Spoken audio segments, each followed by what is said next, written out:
Вітаю, мене звати Любомир Ференц і ми продовжуємо інформаційний вечір на телеканалі АТР. І у нашій студії ми вітаємо Євгенію Закревську, адвокатку родин Героїв Небесної Сотні. Доброго вечора, Євгенія. Місяць січень, він є сумний за річницями, тому що 22 січня з'явилися перші жертви, перші вбиті на Євромайдані. Саме 22 січня 2014 року загинули білорус Михайло Жизневський, Сергій Нігоян та був поранений Богдан Сеник, який 25 січня також помер. Пане Євгенія, давайте розпочнемо нашу розмову саме з цих осіб і що по 2018 рік, січень, зроблено. Я пам'ятаю, у 2014 році, через тиждень після вбивств, так, тобто Богдан Сеник вже помер, тодішній очільник слідчого управління Міністерства внутрішніх справ Віталій Сакал, він також був заступником міністра внутрішніх справ пана Захарченка, він сказав, що ці люди, тобто Михайло Жизневський, Богдан Сеник, тому що виявилося, що він помер вже 25... Роман Сеник, а також Сергій Нігоян були вбиті з відстані 2-3 метрів, і тоді говорилося, що це, скоріш за все, хтось з протестувальників зробили ці постріли. Цілий місяць йшла мова про те, що працівники Беркуту, вони використовують лише зброю Форт 500, і до неї йдуть тільки гумові набої. У свій час я зробив розслідування, ми показали ці набої і показали, що і гумові набої, і бойові, і також картеч, так, до них підходять. Тобто ми стріляли з Форту 500М, я як журналіст. І ми показали, що Беркут міг з цього стріляти. Що змінилося за 4 роки у кримінальному провадженні? Дивіться, ви правильно абсолютно сказали, що перші особи, які спочатку розслідували цю справу, в них не було на меті встановити винних, в них на меті було вигородити беркутівців. Очевидно, результати вашого журналістського розслідування на той момент були набагато більш інформативними і тривалий час після того також, ніж розслідування міліції, яке той час проводилося, яке фактично не проводилося в напрямку встановлення винних. Тобто експертиза не підтвердилась, та, на яку тоді посилався Сакал. Тобто було проведено потім повторні експертизи, і немає такої відстані 2 метри. Тобто більша відстань, суттєво більша відстань, яка відповідає власне знаходженню відстані до правоохоронців, як це видно на відео, як це видно на фотографіях, і як це показують очевидці, поранені, але не загиблі, поранені аналогічними патронами летальної дії, тобто свинцевої картечі, зокрема. І дуже важливу роль в розкритті цих злочинів зіграв, я б сказала, оператор Вавилон-13. Ви ще тоді пам'ятаєте їхні відео? Ми з ним сконтактували саме в нас відео в сюжеті, так? На одному з телеканалів, де я працював, тобто смерть Жизневського, фактично приніс тіло Михайла Жизневського, приніс тіло Сергія Нігояна, ми взяли це відео у Вавилона-13. Правильно, але Вавилон-13 – це конкретна людина, це оператор, який був поруч і який фактично отримав поранення в той самий час із аналогічних обставин, тільки йому трішки більше пощастило.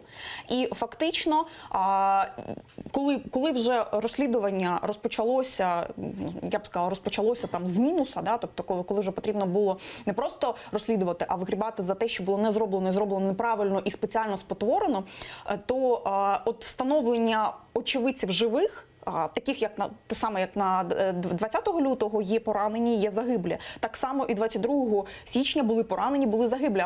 Але очевидно, що, по-перше, тоді їх ніхто не шукав живих із міліції, а по-друге, і власне люди на той момент опасалися цього і правильно робили. Тобто встановлювали вже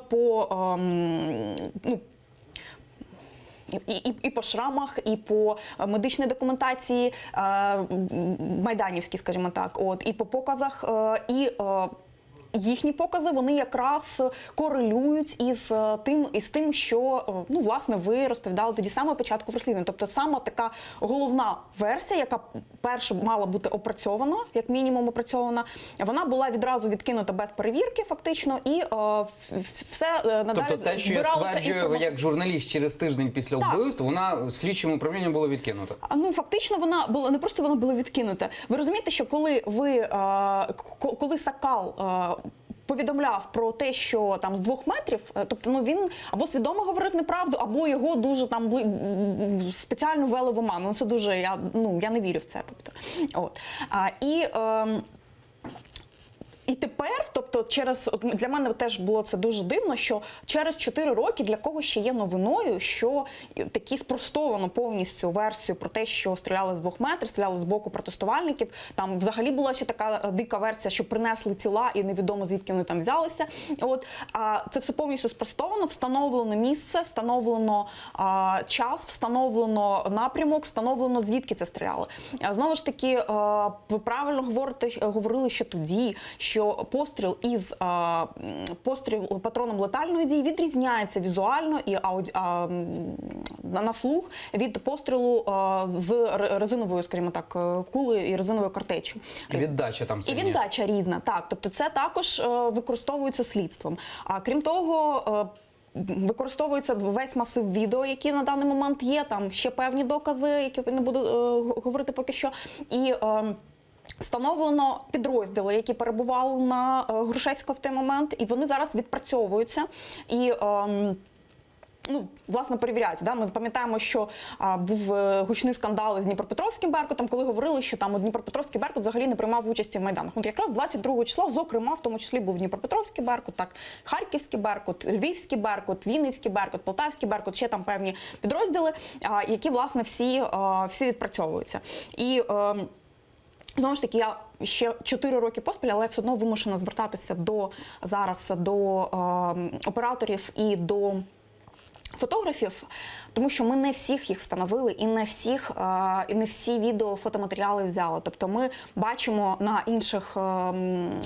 інших відео і фото фотографів і операторів, яких ми не знаємо, від яких в нас немає матеріалу. І це можливо саме те, чого не вистачає, власне, для того, щоб синхронізувати всі ці події і для того, щоб вже досить детально і чітко встановити, вже вийти на пред'явлення підозр. От. Але, зважаючи на той обсяг і на те, що розслідування фактично починалося не з нуля, а з мінуса, і потрібно було, окрім просто того, що розслідувати, спростовувати фабрикації, то, в принципі, можна сказати, що за цей рік більш-менш є певні просування. Тобто я сподіваюся, що все ж таки в цьому році вийдуть на підозри, і я все ж таки ще сподіваюся на журналістів і просто на людей, які тоді знімали, і що вони нам також нададуть відео. Ви кажете, ви сподіваєтеся на журналістів. Десь 1,5 роки тому чи 2 роки тому ви запостили скрін мого сюжету і запитувалися, хто це знімав, допоможіть, так, і хто робив цей сюжет. Цим журналістом виявився я. Реально, я вам нічим не міг допомогти, тому що ви мене питали, хто ці люди, в яких я беру інтерв'ю. Зі мною говорили також представники, я вже не пам'ятаю, чи Служби безпеки України, чи Генеральної прокуратури, щоб я також поміг з іменами цих людей, тому що вони були, я в сюжеті показував людей, тобто я як журналіст підтверджую, ці люди бачили. І Богдана Сенника, Романа Сенника і Сергія Нігояна і Михайла Жизневського, тому що я фактично 3 дні просто ходив по Майдану і розмовляв. Це було, я напевно розмовляв з 50-100 людьми просто цілі дні.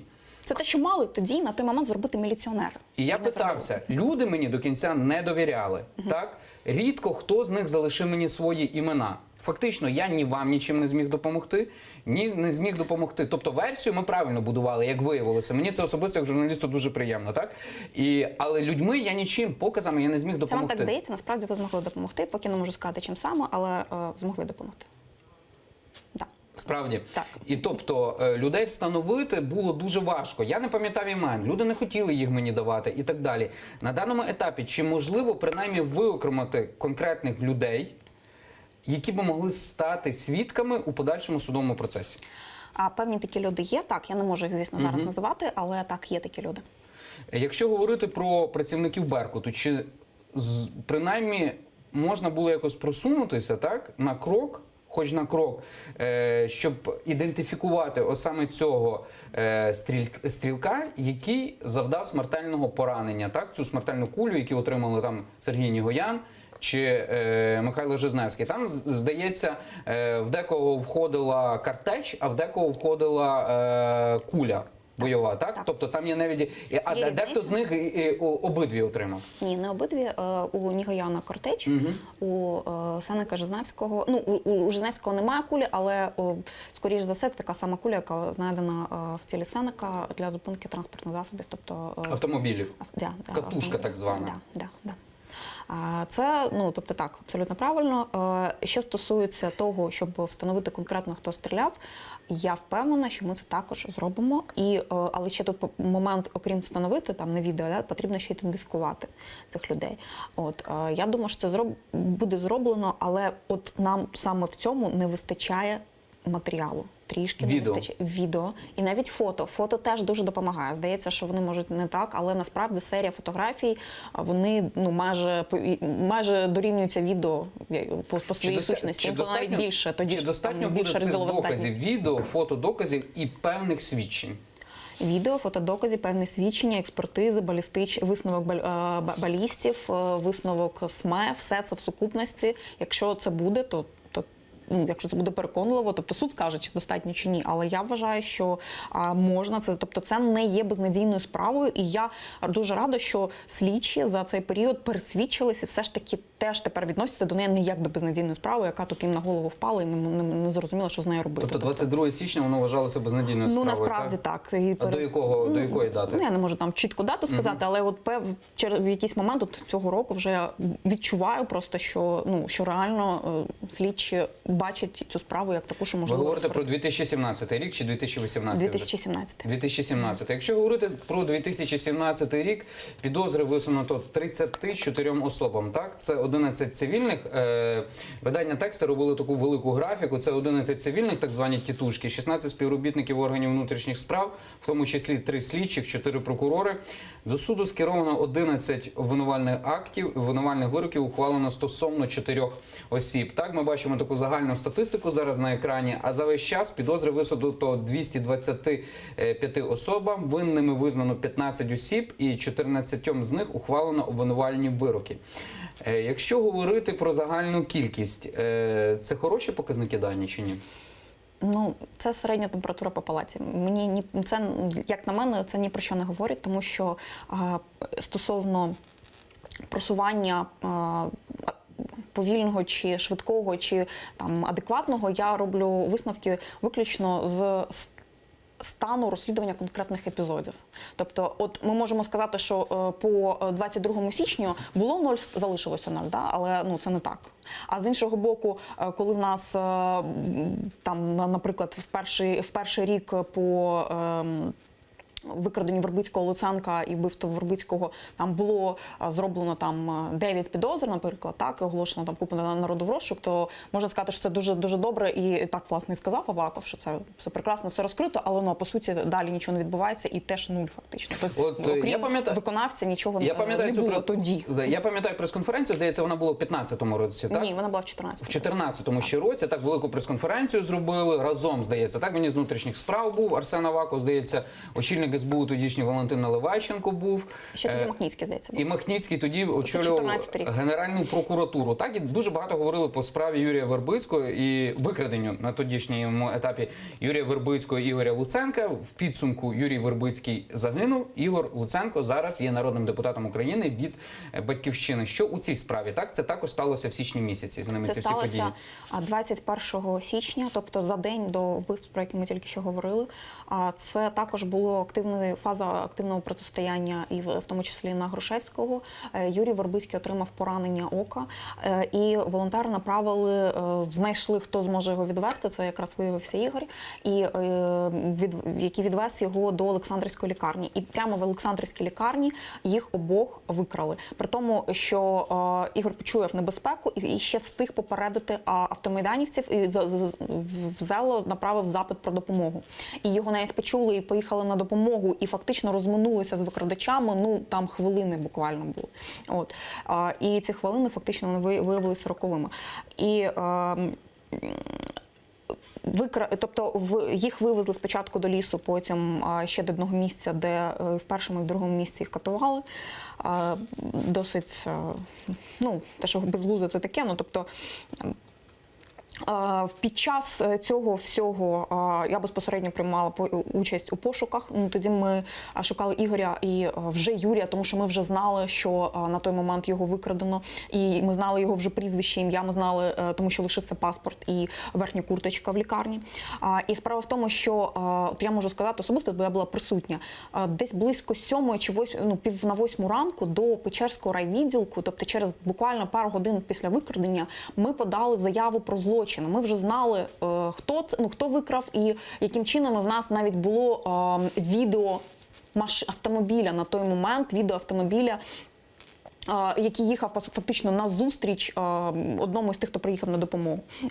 І весь цей час, тобто десь до другої половини дня, позиція правоохоронців, тобто вони, по-перше, не хотіли приймати заяву, вони нічого не хотіли робити, вони не хотіли визнавати там потерпілою дружину, вони не хотіли... Вони нічого не робили, і вони з їхньої поведінки було зрозуміло, що вони чекають, що зараз от в тому райвідділку з'явиться і їх доставлять, і вони були впевнені, що це або скоординовано з правоохоронцями, або взагалі виконано правоохоронцями. І в якийсь певний момент, тобто я дуже чітко його відчула, коли мені почав назвонювати оперуповноважений, що от в цей момент вони включилися і зрозуміли, що ні, що там щось пішло не так. І я не говорю, що саме оперуповноважений це знав, звісно. Я просто говорю, що в якийсь момент якийсь ланцюжок дав збій. І щось відбулося не за планом, і щось відбулося по-іншому. І в цей момент вони почали принаймні щось робити, що може бути схожим на те, що шукають людину, яка зникла, яку викрали фактично насильницьки, двох людей. І коли весь цей час ми розвозили запити, заяви по всім райвідділкам, можливо, він десь там знаходиться. І постійно була лунала інформація в різних соцмережах про те, що от він там в тому райвідділку, от він там може бути, от він там. І це конкретно постійно було прив'язано до місць правоохоронних органів. І коли вже знайшли Ігоря Луценка, він, звісно, там він був в жахливому стані, його повезли в Борис відразу, і він знав, от якраз він розумів, яка небезпека спіткає Вербицького. Він розповів це дуже детально відразу журналістам, тому не дивлячись на те, що навіть лікарі не допустили нікого в саму лікарню. Йому теж там щось вкололи, що він фактично вже відключався. І знову ж таки, тобто ще була ніч. Тобто ще можна було шукати, ще можна було щось зробити, вже маючи цю інформацію, вже маючи той масив даних, який він нічого не було зроблено, звісно, і не звісно, а на жаль. І наступного дня було знайдено тіло. В перший рік розслідування, в перші, скажімо так, навіть місяці розслідування, на тій прес-конференції, про яку ви розповідали, похвалилися, що встановили виконавців. Так, я пам'ятаю, там озвучилося ім'я Чеботарьова, також Зубрицького, одного з менеджерів телеканалу 112 колишнього. Так, дивіться, озвучувалися імена Чеботарьова, Зубрицького, озвучувалося, що вони мали якесь організоване злочинне угрупування. Не було ніякого підозри про організоване злочинне угрупування. Про ОЗУ не йшло, так? Про ОЗУ, на жаль, не йшло. Про структуру таку ефемерну. Йшлось про структуру, про їхніх охоронців, які чомусь це зробили. На прес-конференції Аваков сказав, що це координувалося Чеботарьовим, а у обвинувальному висновку, у матеріалах справи про це не було. Тобто цього не було. Тобто це викреслили, виключили. І спочатку це фігурувало в підозрах, потім це просто зникло. І коли в тому, що передано до суду, це було просто два виконавця, не найнижчого рівня, тобто рядових, скажімо так, не координаторів навіть. Один з яких їм змінили запобіжний захід, вони перебували вже не під вартою, і один з яких просто зник перед першим судовим засіданням. Навіть не по суті, а попередній розгляд ще був.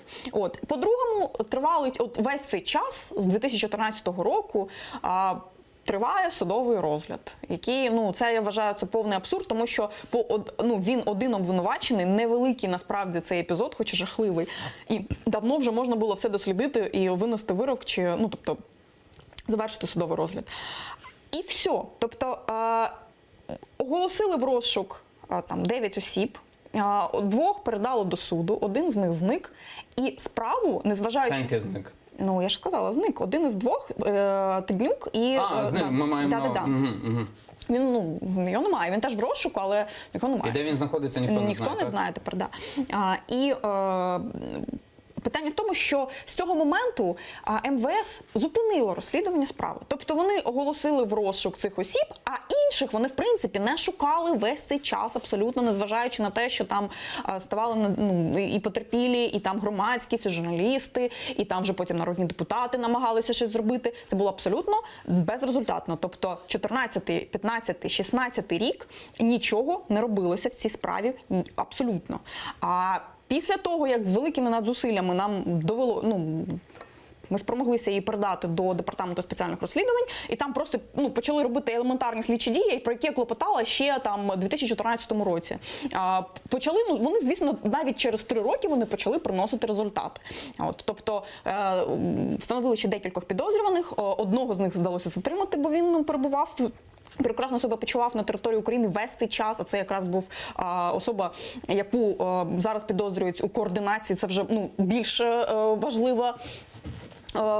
важливий персонаж в цьому злочині. І також його називають правою рукою Чеботарьова. Власне, на даний момент він перебуває під вартою і постійно намагається з-під неї вийти, тобто, що логічно, як зазвичай робить захист.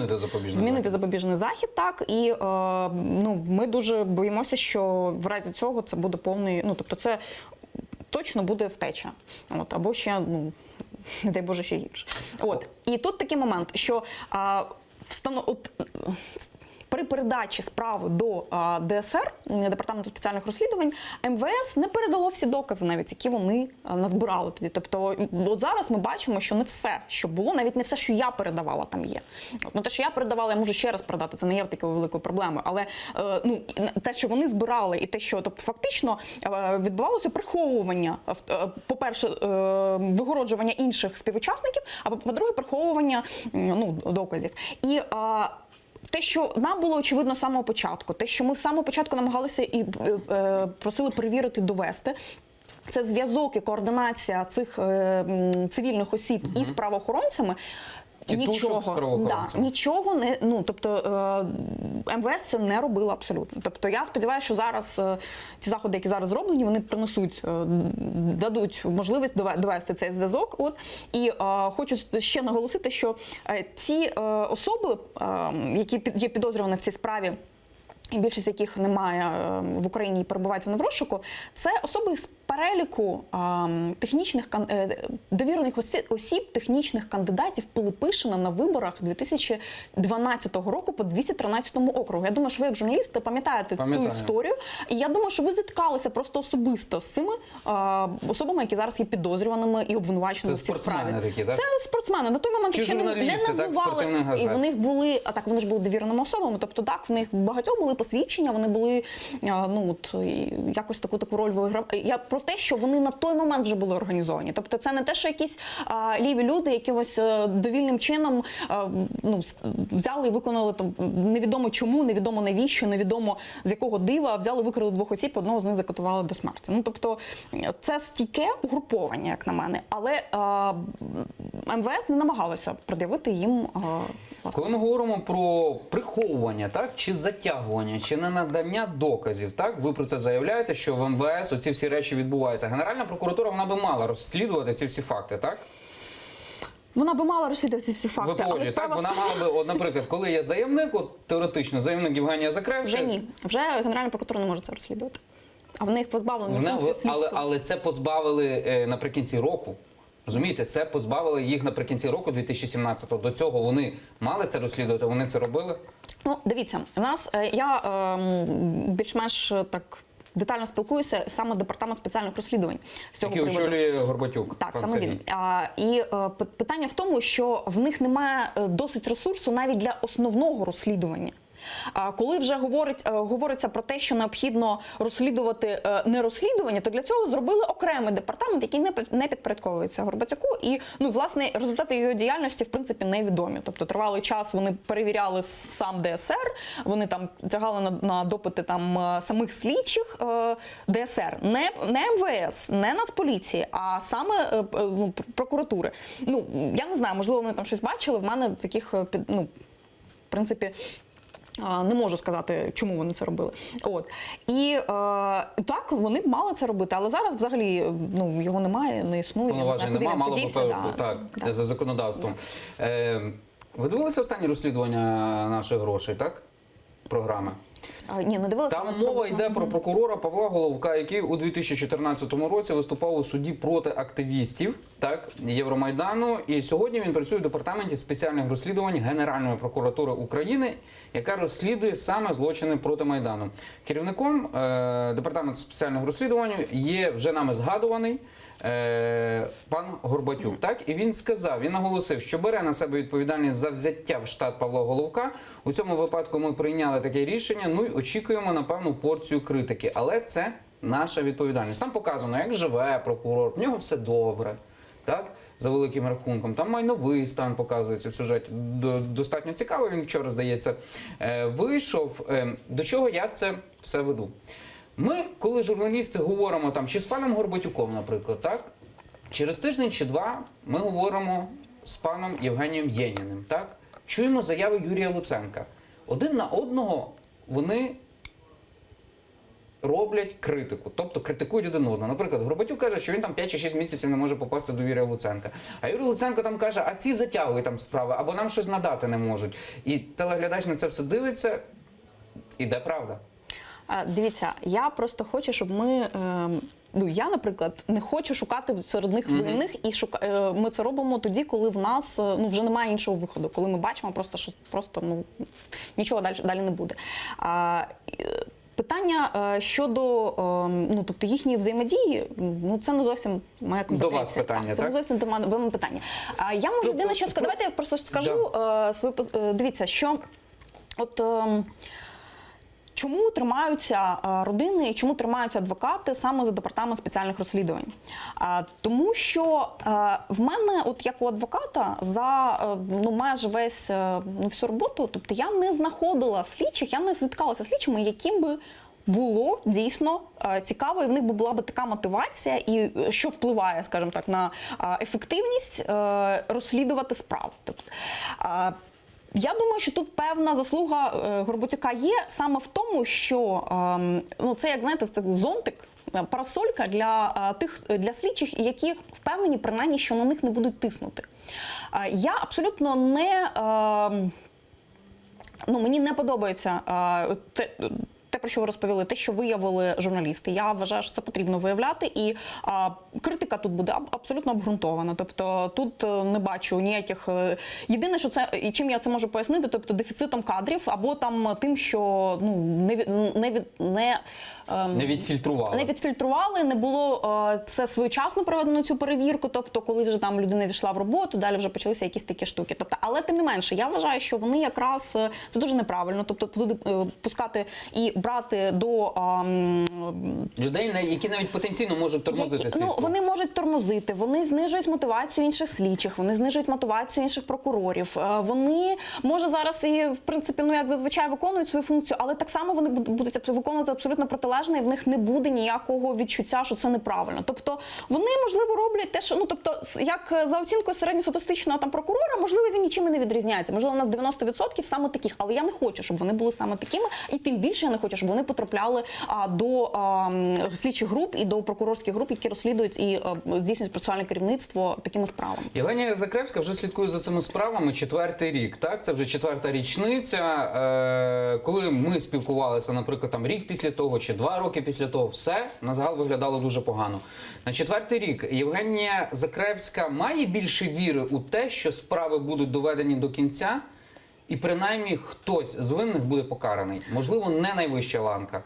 Дивіться, якщо я в це вірила ще під час, коли Майдан не завершився, коли в нас ще наші всі потенційні потерпілі, вони більше шансів були бути підозрюваними і обвинуваченими, то очевидно, що тепер я теж це вірю. І 2 роки, і рік назад я теж більше з'явилося? Я не можу сказати, більше чи не більше, але вона не зникла. І більше того, я можу сказати, що вже є прецеденти покарання за конкретні факти безпосередньо з моїми потерпілими. Це стосується Харківського беркутівця. Запізно для чого? для того, щоб притягнути до відповідальності. Тобто суспільство хотіло вже там через рік, через Якщо два. суспільство хотіло крові, то це трішки про інше. Ми зараз говоримо про справедливість і про те, щоб в нас, ну скажімо так, був компас, щоб ми розуміли, що нормально, а що не дуже нормально, і що точно не має ніколи статися. Так от ті події не мають ніколи статися, і це має бути зафіксовано не просто в уявленні там певної частини суспільства, а це має бути прийнято всім суспільством. А для чого? Для цього має бути судовий процес, судові процеси, низка судових процесів, які, ну, власне, через них і має бути, ми прийти до цього узгодження. Дякуємо Євгенії Закревській, адвокатці родин Героїв Небесної Сотні. Мене звати Любомир Ференц, і ми повернемося у цю студію вже через півгодини і чекаємо на Ганну Соломатіну, колишню співробітницю Національного агентства з питань запобігання корупції. І будемо говорити про проблеми в НАЗК і про нашумівший скандал, який був 1,5 чи 2 місяці тому.